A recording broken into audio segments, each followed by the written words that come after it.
오늘의 10분 말씀. 사무엘상 17장 41절부터 53절입니다. 45절 한 절 읽겠습니다.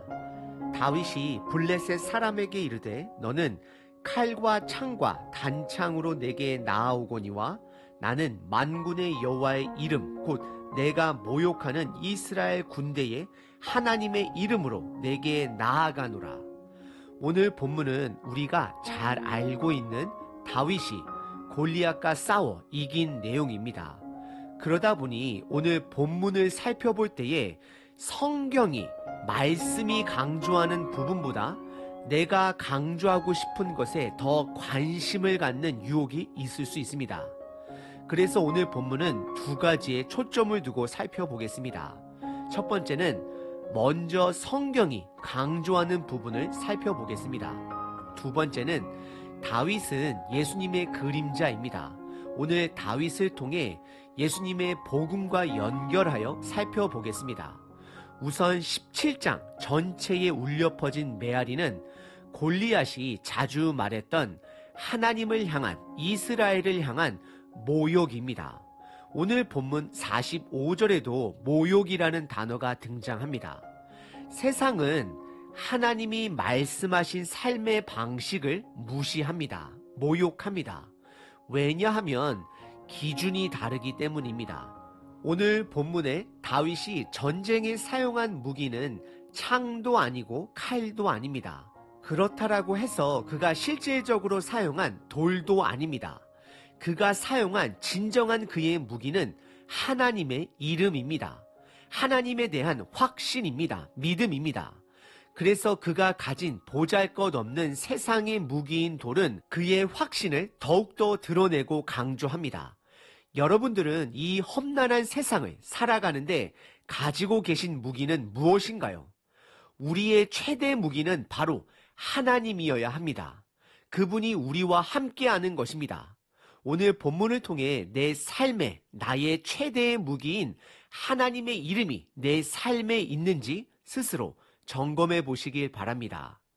오늘 본문은 크게 세 부분으로 나눌 수 있습니다. 첫 번째, 골리앗의 조롱입니다. 두 번째, 다윗의 고백과 1대1 전투 내용입니다. 마지막 세 번째는 결론 부분입니다. 첫 번째 부분은 41절부터 44절까지 골리앗의 조롱 부분입니다. 저자는 의도적으로 골리앗의 이름을 사용하지 않고 있습니다. 블레셋 사람이다 라고 표현합니다. 그 이유는 두 가지입니다. 첫 번째는 다윗에게 있어서 거인 골리앗은 처음부터 두려움의 대상이 아닌 블레셋 사람의 한 사람입니다. 두 번째, 어느 시대이던 골리앗과 같이 믿음의 사람들을 조롱하는 세력이 언제든지 있기 때문입니다. 그래서 41절에 블레셋 사람이라는 표현을 4번을 사용하며 하나님을 조롱하는 자들의 특징 4가지를 4가지 동사와 함께 드러냅니다. 첫 번째는 41절에 블레셋 사람은 방패를 앞세워 점점 가까이 다가옵니다. 하나님을 조롱하는 자들은 점점 믿는 자들을 압박합니다. 두 번째는 42절에 블레셋 사람이 다윗을 보고 업신여깁니다. 왜냐하면 그의 외적인 연약함으로 인해 비웃습니다. 다윗은 어린 소년이고 막대기 하나를 가지고 나왔기 때문입니다. 세상은 믿는 자들의 외적 연약함을 비웃을 것입니다. 세 번째는 43절에 블레셋 사람들은 그가 믿고 있는 우상들의 이름으로 다윗의 하나님을 저주합니다. 그리고 마지막 4번째는 44절에 블레셋 사람은 다윗에게 그의 죽음이 최악의 죽음이 될 것을 경고합니다. 그것은 부정하게 죽게 되는 것입니다. 땅에 묻히지도 못하고 들 짐승들에 의해 시체가 훼손되는 것입니다. 세상은 최악의 상황을 드러내며 믿는 자들을 위협하게 될 것입니다. 오늘 본문의 첫 번째 부분은 골리앗이 막대기를 가지고 전쟁에 나온 어린 다윗을 향한 조롱이었습니다. 이것은 악한 세력이 말씀대로 사는 자들을 향한 조롱이 되는 것입니다. 다시 네 가지를 점검해 보면 첫 번째, 세상은 점점 말씀대로 사는 자들을 조여올 것입니다. 두 번째, 세상은 말씀만을 붙들며 사는 자들을 연약하다 비웃을 것입니다. 세 번째는 세상이 믿고 있는 우상, 즉 물질 또는 성공이라는 이름으로 하나님을 저주할 것입니다. 마지막 네 번째는 세상은 최악의 상황을 가지고 말씀대로 사는 자들을 위협할 것입니다. 하지만 다윗에게 있어서 이런 조롱은 통하지 않습니다. 왜냐하면 그에게는 골리앗에게 없는 무기가 있기 때문입니다. 그것은 바로 하나님 여호와의 이름입니다.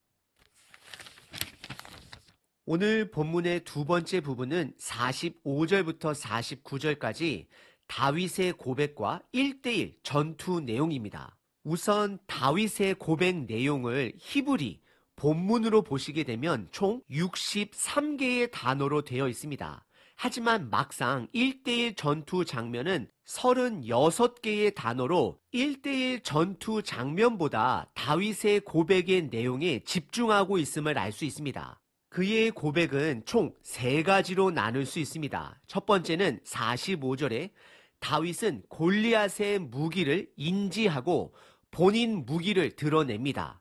다윗은 골리앗을 향하여 너는 칼과 창과 단창으로, 즉 세상의 무기를 가지고 나오지만 나는 너가 하찮게 여기는 여호와의 이름을 가지고 나아간다라고 선포합니다.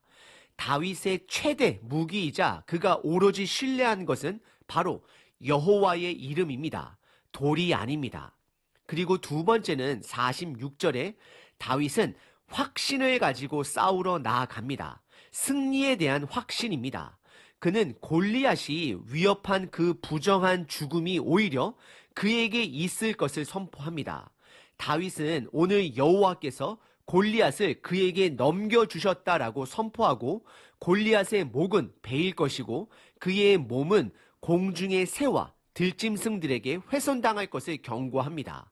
그리고 세 번째는 47절에 다윗은 한 가지 가르침을 던집니다. 그것은 여호와의 구원하심은 세상적 무기에 있지 않고 여호와의 이름에 있음을 선포합니다.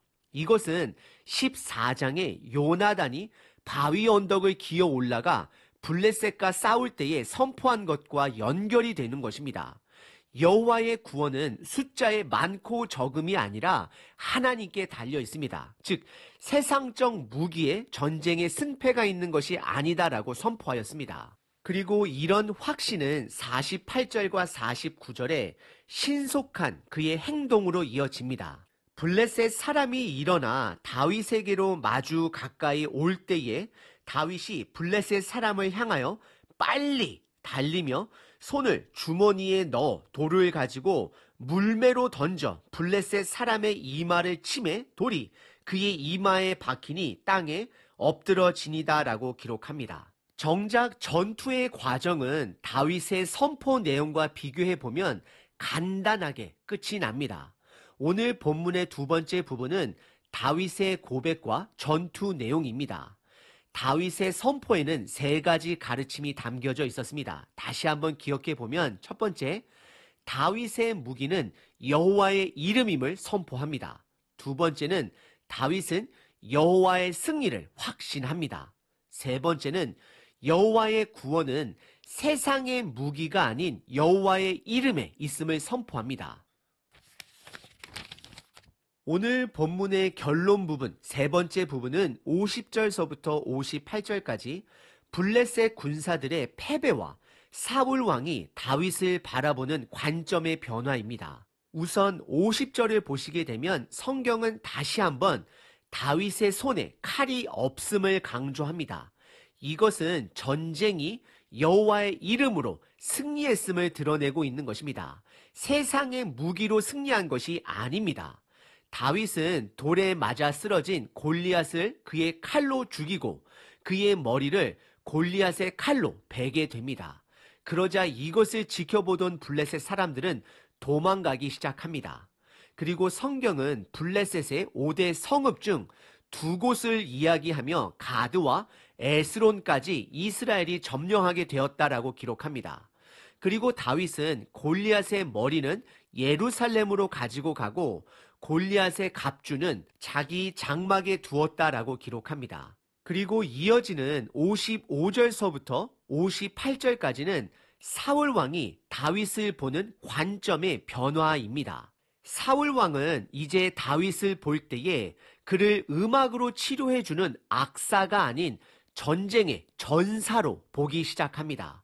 그리고 그의 딸을 주어야 합니다. 그러다 보니 사울 왕은 군 사령관 아브넬에게 그의 가문을 조사하기 시작합니다. 전장 16장에서 사울 왕은 다윗의 음악 연주를 듣고 그의 병이 나아 그를 다윗을 사랑했다라고 표현합니다. 하지만 오늘 본문은 다윗을 조사하기 시작합니다. 이것은 두 가지를 드러냅니다. 첫 번째, 사울 왕의 불안정한 상태를, 정신적인 상태를 드러냅니다. 그리고 두 번째는 앞으로 살펴볼 18장에서부터 시작될 사울 왕의 시기와 음모와 연결이 되어지는 부분입니다. 오늘 본문의 세 번째 부분은 결론 부분으로서 블레셋의 패배와 사울 왕이 다윗을 악사가 아닌 이제는 전사로 보기로 시작한 내용을 담고 있습니다. 다윗은 예수님의 그림자입니다. 그래서 오늘 본문에 등장한 다윗의 모습을 통해 예수님의 모습을 세 가지로 살펴볼 수 있습니다. 첫 번째는 다윗은 다른 사람들이 보지 못하는 세계관을 가지고 있습니다. 이것은 예수님께서 그 당시 사람들에게 그리고 제자들에게 하나님 나라의 세계관을 가르치신 부분과 연결해 볼 수 있습니다. 산상수훈, 산에서 하나님의 나라를 가르치신 것이 그 중에 하나가 될 수 있습니다. 두 번째로는 다윗은 여호와 하나님에 대한 확신을 가지고 압도적인 역경에서도 홀로 맞서 싸웠습니다. 예수님 또한 하나님 아버지를 신뢰하고 겟세마네 동산에서 기도하시고 홀로 그 고난과 십자가의 길을 감당하셨습니다. 그리고 마지막 세 번째는 다윗의 최대의 무기는 바로 믿음입니다.